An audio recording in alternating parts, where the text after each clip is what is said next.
Men Mirishkor tumanida Avashur hududi MTP raisiman. Hududimizda 20 ta fermer mavjud. 20 ta fermerimizdan 1200 tonna paxta berdik. Paxtalarimiz hali ko'p dalalarimizda.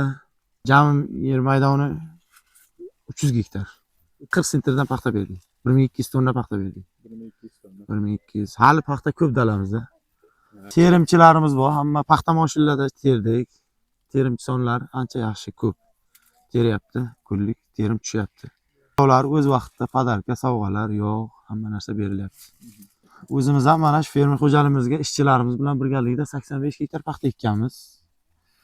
Hozirga qadar bir 150 tonna paxta berdik. Mana ikkinchi terimga endi tushdik.